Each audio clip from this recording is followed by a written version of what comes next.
there's a Bible verse I think about sometimes, many times. It goes, "Then I heard the voice of the Lord saying, Whom shall I send? And who will go for us?"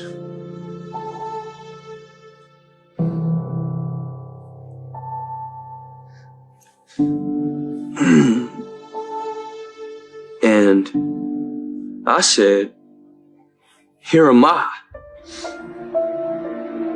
Send me."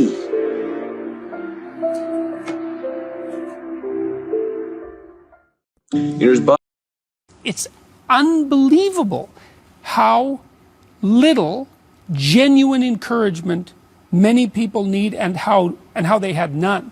No one ever said to them, and meant it, it's not okay for you to be a weak loser.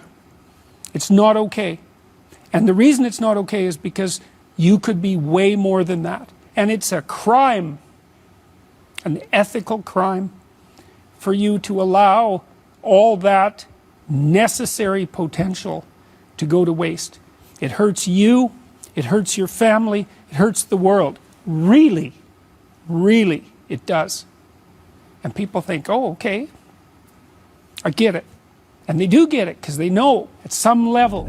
A good man is a man that is capable of violence, but chooses to be kind. Yes. But like, let's call a spade a spade. I will wear your skin. I will destroy everything about your life. I will salt the fields. I'm talking like scorched earth, permanent destruction of everything that you love if you come at me or towards mine. Then inversely, my kids won't ever understand the level of violence that I'm capable of to be as kind and as gentle as I am to them. My opinion about God before my world had crumbled was art, love, and God, they all mean the same thing. They're synonymous. And I had also been told my whole life, your life is your life. You have to make with it what you can, you know? You gotta be a good guy, and then you gotta get married, and then you gotta get a house, and you gotta get a job and do good at your job, and like, your life is your life, and things will work out if you put effort in, and I always really felt that. And it made it hard to believe in God, because it felt like my managerial skills are what are going to amount to a fulfilled existence. Yeah. When all of my designs failed, when all of my plans went out the window, when my life had led to serious infliction of pain and damage on other people, I threw up my hands like, my plans are garbage and I don't want to be here anymore. Pain made me willing to go about this in a different way than I had previously. The news that had come out has been like, I've been abusive to women, and I've been shooting dogs, and I've been willingly giving women STDs, and like, it's disgusting. It's depraved. I felt deep shame, deep guilt, shame like I had never experienced before. The kind of shame you forget how to breathe. It was seeing other people who had sinned beyond anything I could even conceptualize also being found in Christ that made me feel like, okay, well, that gives me hope. I started hearing experiences of other like depraved people who had found their way in this. The gospel gave me this invite to just let go. I came from the school of God helps those who helps themselves. That's not what I found. God comes to those who ask. That's what I've experienced.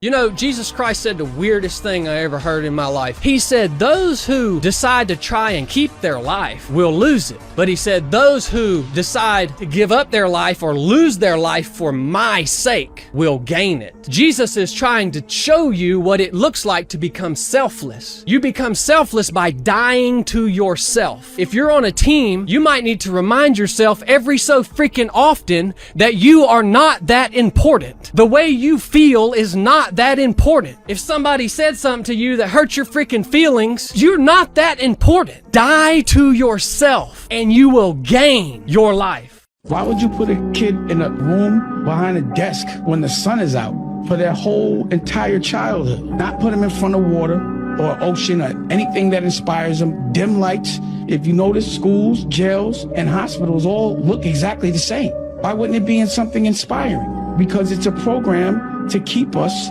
controlled. When you have to have order of masses, you have to have them all doing the same thing so you can know what they're doing, you can monetize what they're doing, you know how they're doing it. At a very early age, I was like, yo, all this shit y'all teaching me, none of it makes me think I'm number one. It would make me, if I believe that y'all are teaching me, that I'm number two, that I could never be a boss. They never teach us how to pass laws and lobby or be politicians, and that's the only way to make change. It has to be strategic. When the cycle continues over and over again without change, it's either insanity or it's intentional. Somebody's losing, which is us, but somebody's winning, which is them, and they're controlling the game.